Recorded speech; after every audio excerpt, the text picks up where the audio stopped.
0, 0, orden 713.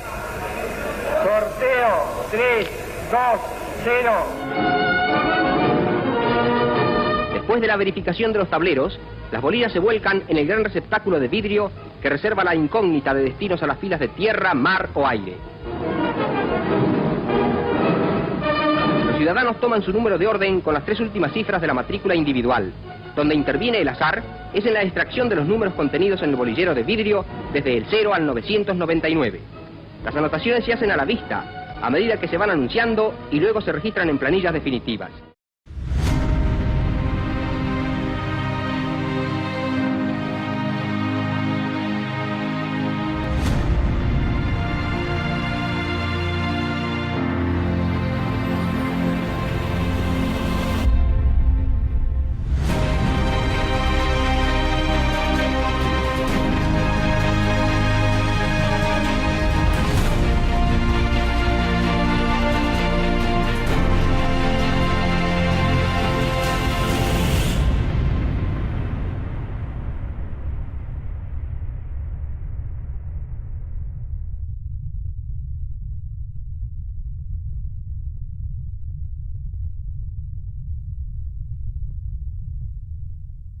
La tarde del 5 de febrero en el Regimiento Patricios, y era una unidad militar que estaba ahí del Distrito Militar de Buenos Aires.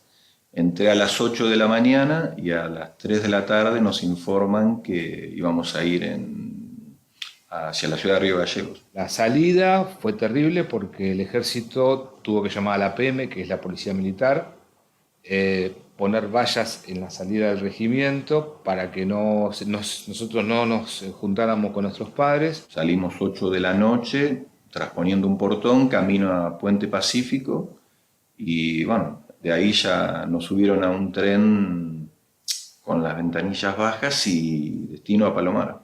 Yo creo que ellos de alguna manera temían de que nosotros nos escapáramos o que haya una deserción, digamos, masiva, porque si bien nosotros no teníamos idea que nosotros que esto iba a haber una guerra, yo creo que ellos estaban armando de alguna forma la posibilidad de un conflicto bélico. Por eso esa cantidad de soldados que ellos mandan al sur. Los chicos escuchaban en la radio el sorteo. Y si eran seleccionados, se tenían que presentar en el Regimiento de Patricios.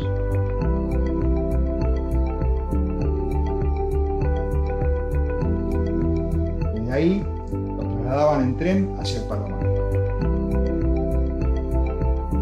Los subían a un avión con destino finalmente a Río Gallegos.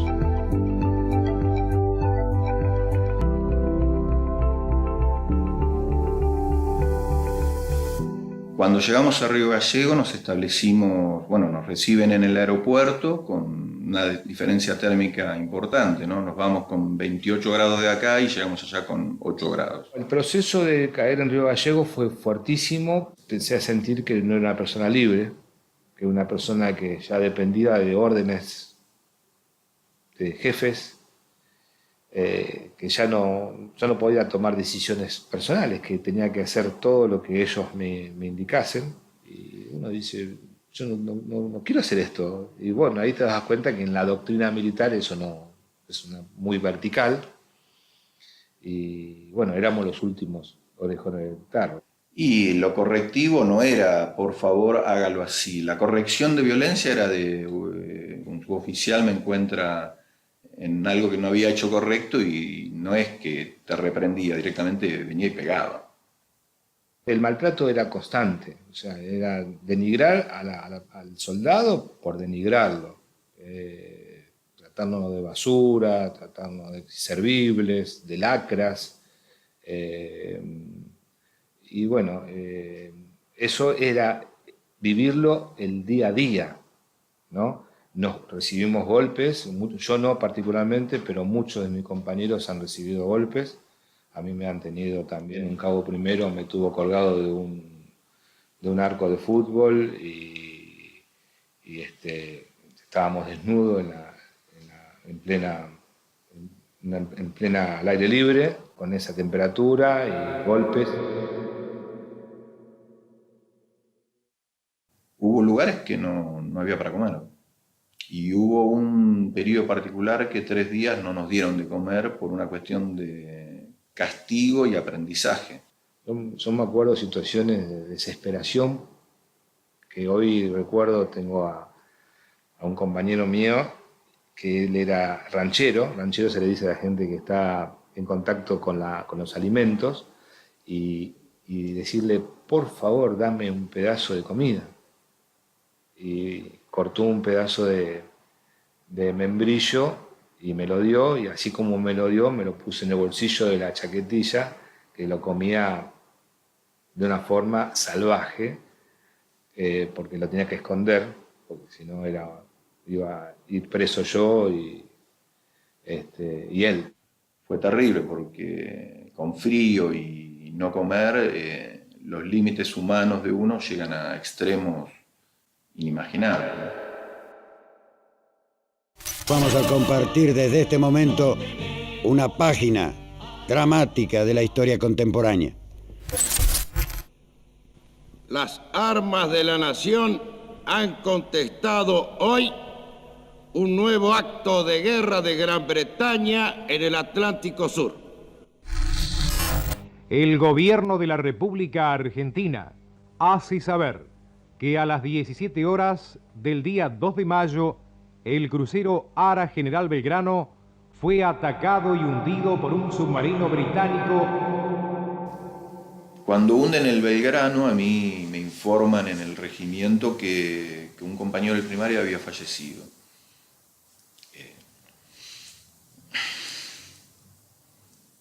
Y sí, fue doloroso. Pero realmente genera mucha angustia, genera mucho dolor, mucho miedo, porque uno sabe que su vida está en peligro, y éramos pichones de 18, 19, 20 años. Entonces, la verdad, no estábamos preparados para ser soldados en esa situación tan crítica. La preparación fue desde el punto de vista físico, psíquico, de tormento y de resistencia. Y la más pragmática que a mí me impresionó, que había noches que la oración se invocaba a morir con honor. Río Gallegos es un punto estratégico en la Guerra de Malvinas. Se encuentra a solo 600 kilómetros de las Islas Malvinas y a 350 de la zona de exclusión. Es una distancia corta teniendo en cuenta de que un Boeing 707, un avión comercial actualmente utilizado, puede alcanzar los 1000 kilómetros por hora, llegando a la zona de exclusión en 25 minutos y a las islas en menos de 40. Ni hablar de los aviones caza de la Fuerza Aérea Argentina, que podían superar los 2000 kilómetros por hora, disminuyendo a la mitad esos tiempos. Entonces había una situación de alerta roja constante. No solamente donde estábamos nosotros, sino en toda la ciudad de Río Gallegos. La ciudad de Río Gallegos era una oscuridad absoluta. Los autos se les tapaban las luces bajas y de posición. La ciudad a partir de las 8 se oscurecía. Toda esa ciudad de Río Gallegos era una alerta máxima, casi te diría constante durante lo que fue la guerra, porque era una ciudad donde operaba de alguna manera la Fuerza Aérea desde el aeropuerto de Río Gallegos hacia Malvinas. Entonces era un objetivo para los ingleses de romper con lo que es esa vinculación, bombardeando el aeropuerto de Río Gallegos. La amenaza era un estado de guerra, podían haber atacado el continente como una estrategia. Durante todo ese periodo se esperaba un ataque. Yo desde que inició la guerra hasta que terminó tenía un fusil, uno de los más especializados, que era el FAB, que es un fusil pesado, tenía 80 municiones y evidentemente si me proveyeron todo eso se esperaba un ataque en cualquier momento.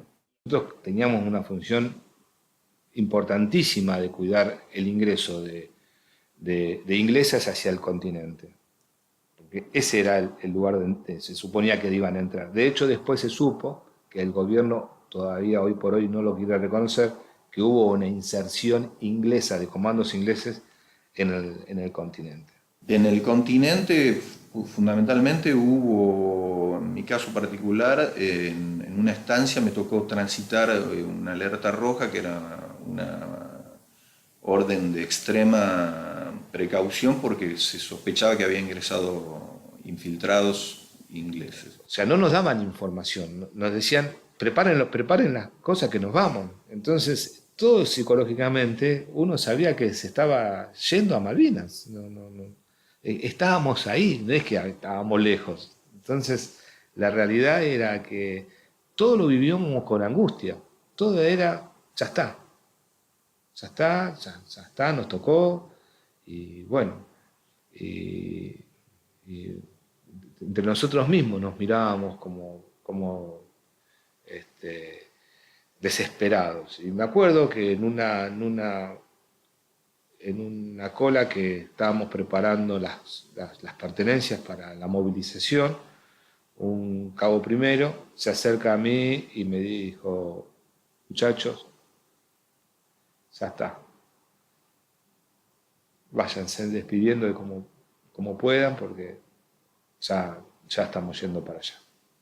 Y ahí le dije que nos vamos a Malvinas. Sí, nos vamos a Malvinas.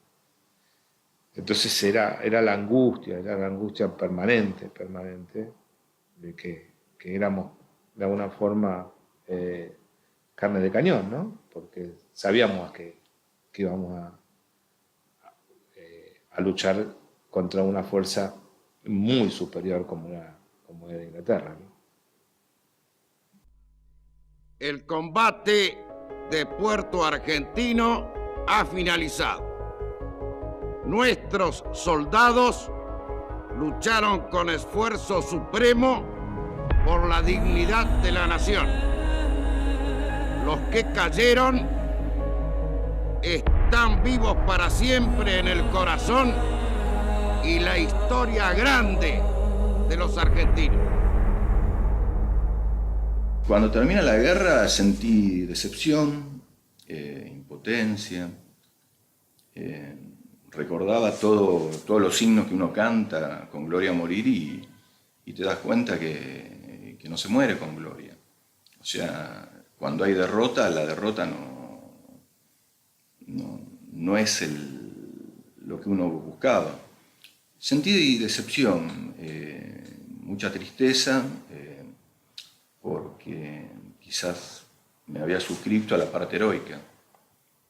Así viajamos de vuelta en el avión, ya esa vez con asiento, pero un avión de la Fuerza Aérea al aeropuerto de Palomar y íbamos todavía marchando, pero ya de civil, y veo a mi padre colgado como un mono en el portón de Palomar, que hoy por hoy sigo pasando por ese portón. No lo tengo a mi padre en vida, falleció.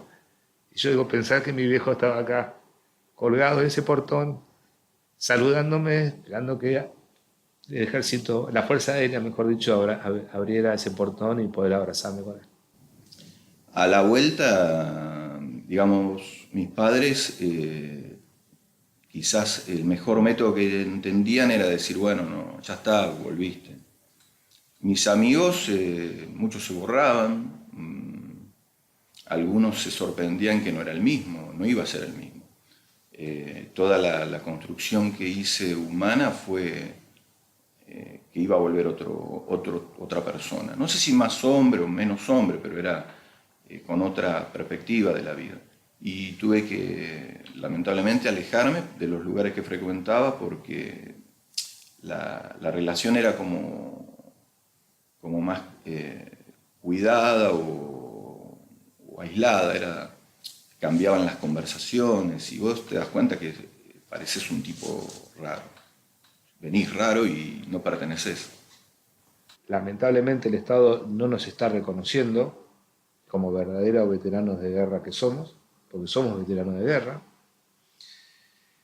Por eso estamos haciéndole mucho de nosotros juicio al Estado con todas los argumentos más que valideros para ser reconocidos.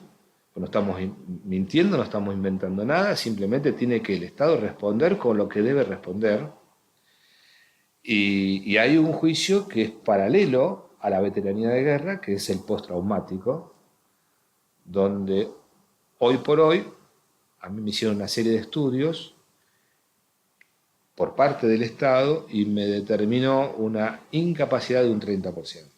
Estudios psicológicos, psiquiátricos y médicos, bueno, hubo una serie de estudios, y el Estado le está reconociendo una incapacidad de un 30%. Para mí ser reconocido hoy, después de tantos años, de más de 30 años, es anecdótico. Durante muchos años todos los compañeros no nos veíamos y vivíamos en el ocultamiento. El último día que estuve en el regimiento nos dieron una orden de nunca vernos.